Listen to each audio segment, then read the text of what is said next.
Hi guys, thank you so much for joining me here today. I am going to show you how to make a lovely sweet treat with just a little bit of 0% fat Greek style yogurt.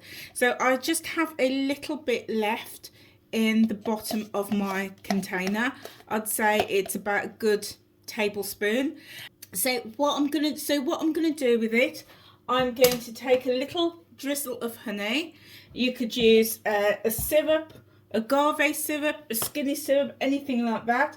Maybe about a teaspoon we're just going to add in there just for sweetness. And I'm going to give it all a bit of a stir with my spatula, and that's just going to loosen it all up but help add that sweetness to this. This is so lovely. I used to get to the bottom of the pot, and because it wasn't enough to do any overnight oats with, I used to end up throwing it away. But this is what I do now to create this lovely sweet treat. So once that's all mixed together, what we're just going to do, we're going to need a plate and some greaseproof paper, and your plate or your tray does need to be freezer safe because this is going to go into the freezer.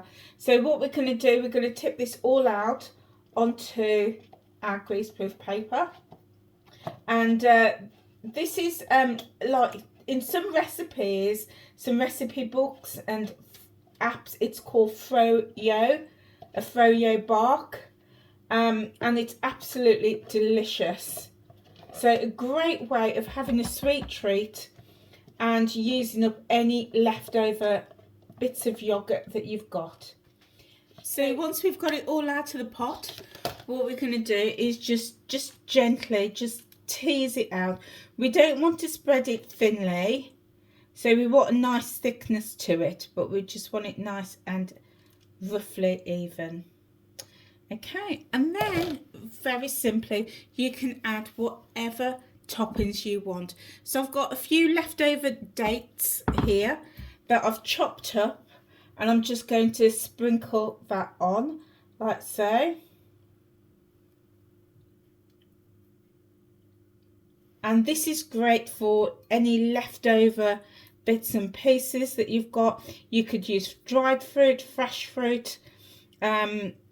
You don't even have to use fruit at all, you know, anything like that. Even if you want the children to eat more yogurt, you could probably sprinkle some Smarties in there, or chop up one of their chocolate bars and pop it in here.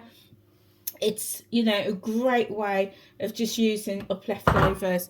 So I've got my dates on here. I've got a few little almond flakes, so I'm going to sprinkle that on like so. Just randomly, no particular order, just get that all on there. And then I've got some chocolate, just some dark chocolate that I'm just going to literally drop on, just randomly all over. And there we go, as much or as little as you want. And there we go.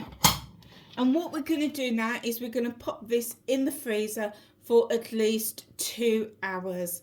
And then when it's frozen, I'll come back and I'll show you what it looks like.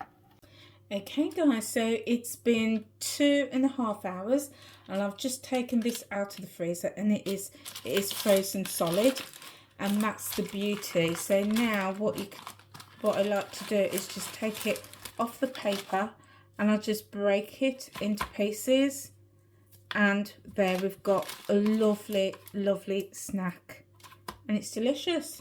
So this is my frozen bark, and I will just, once it's broken up into pieces, I'll just like munch on it throughout the week. Always keep it in the freezer, because if you don't, this will turn to, it'll defrost. So anything that you're not eating, do keep it in the freezer. But there we go, that is how to make bark. Okay guys, that's it from me. Okay, see you soon. Bye.